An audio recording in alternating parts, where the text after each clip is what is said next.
आप कैसे हैं नौजवानों के खिलाफ? खैरियत से हैं? ठीक ठाक हैं? आप कैसे हैं नौजवान actor?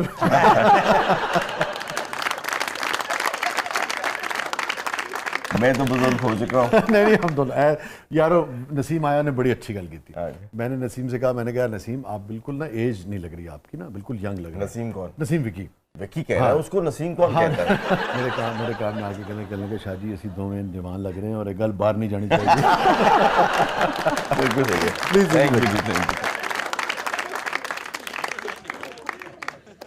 Thank you so much Kashif, आपने वक्त निकाला, आप तशरीफ लाए, बहुत बहुत शुक्रिया। शाह जी, बात दरअसल ये कि मैं तो बहुत पहले आना चाहता था और आपने याद भी किया था, लेकिन बस कुछ ऐसे हमारी किस्मत आगे पीछे हो रही थी कि टाइम जो है ना वो बस मिल नहीं रहा था। सर किस्मत भी और फ्लाइट्स भी। हाँ, किस्मत हमारी बर्मिंघम क्यों शिफ्ट हो गई? कुछ चीजें ऐसी होती हैं जो आपके बस में नहीं होती। मैं लोगों को भी बताता चलूं ताकि लोगों को पूरी बात समझ में आ सके कि आप कुछ अरसा हुआ बर्मिंघम शिफ्ट हो गए ना? नहीं, ये मुकम्मल बात नहीं है। ठीक है।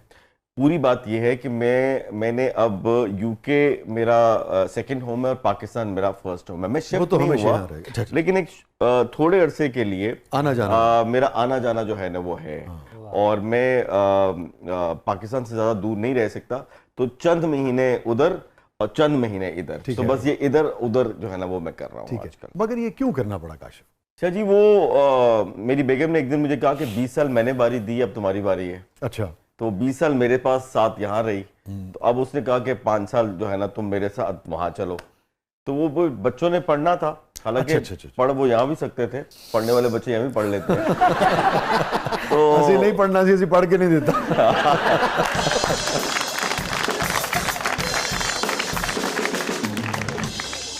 बच्चों ने पढ़ना था और इन लॉज वहाँ पे अच्छा। थे। तो बस फिर वो अच्छा, कुछ चीज़ें ऐसी होती हैं कि फॉर एग्जाम्पल मैं जब हिजरत मेरी हो रही थी तो मैं बहुत परेशान था और बहुत अल्लाह से सवाल करता था कि ये हिजरत मेरी किस्मत में क्यों लिखी, यहाँ पे अल्लाह ने सब कुछ दिया हुआ है।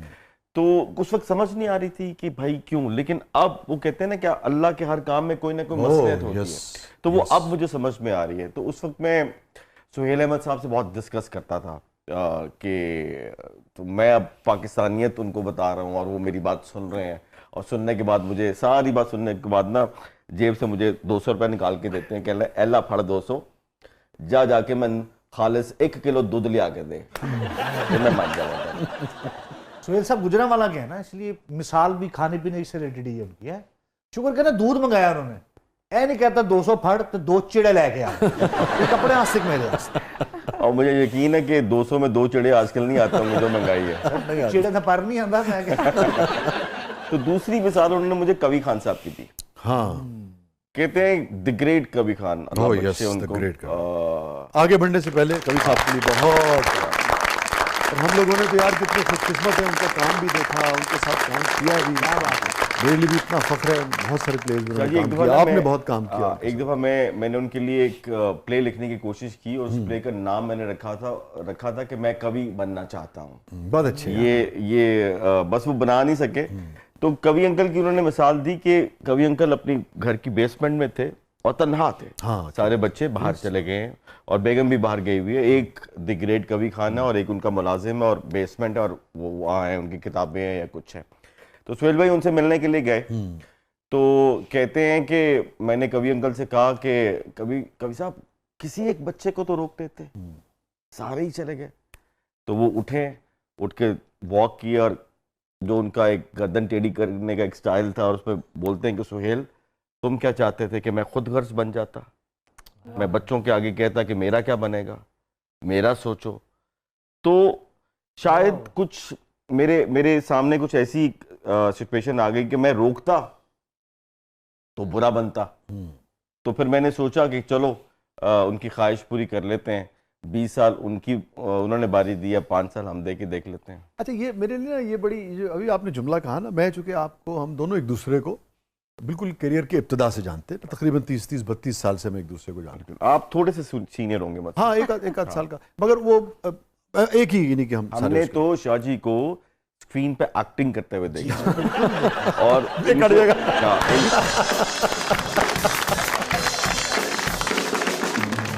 ऐसी काट देंगे, हमने भी देखा है। तो इनको एक्टिंग करके देख के लगता था कि यार अगर ये कर सकते हैं तो हम भी कर सकते हैं।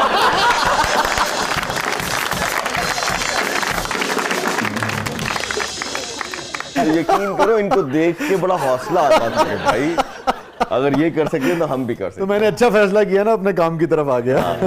वो तो अपने कलम ने लिखने की तरफ आ गया मैं। तो जितना मैं आपको जानता हूँ, एक बहुत कमांडिंग तबीयत नहीं है आपकी, लेकिन ऐसी नहीं है कि कोई आपको किसी भी उस पर डिक्टेट करवा सके। तो इतनी आसानी से कैसे आपने हार मान ली और मान गए? नहीं शाह जी, इसमें जीत और हार की बात नहीं है। देखिए मैं ये समझता हूँ कि हमारी जो मशरक की जो खातून है वो बहुत बहुत कुछ करती है हमारे लिए। तो अगर उसकी ख्वाहिश है, मेरी बेगम की ख्वाहिश थी कि उसने पासपोर्ट लेना है वहाँ का, और उसने कहा कि बस मुझे पासपोर्ट चाहिए क्योंकि उसके सारे बहन भाई वहाँ रहते हैं, तो मैं पासपोर्ट लेके वापस आ जाऊंगी। तो फिर ये है कि अगर उसकी एक ख्वाहिश थी तो मेरी कितनी ख्वाहिशें उसने पूरी की होंगी। ठीक है। अगर उसकी एक ख्वाहिश बहुत अच्छी मैं पूरी कर दूं तो फिर वो क्या है कि यहाँ तो आपने मशरकी खाविंद के बजाय मगरिबी खाविंद होने को सबूत दिया।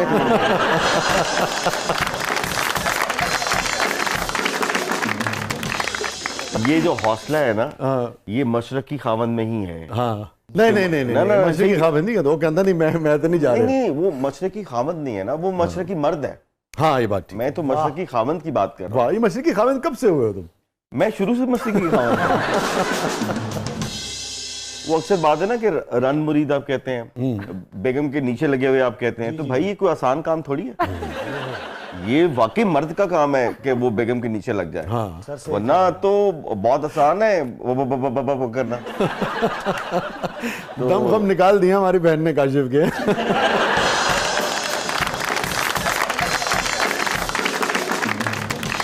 लेकिन कुछ चीजें ऐसी हैं कि फिर मैंने आपको बताया ना कि अगर मैं रोकता नहीं, तो मैं बुरा बनता ना। तो ऑन अ लाइटर नोट। तो आप ये देखिए कि इस वक्त हर दूसरा घर जो है उसके बच्चे बाहर जाना चाहते हैं, जो अपॉर्चुनिटी मिलती है, बहुत से लोग अभी मुझे कहते हैं वेरी गुड, बहुत अच्छा फैसला किया।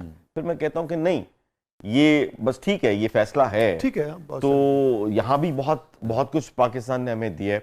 और दूसरा जो कनेक्टिविटी बनी, वो बनी, मुझे अंदाजा नहीं था कि जो मेरा वेलफेयर का काम है उस काम के साथ कनेक्टिविटी थी।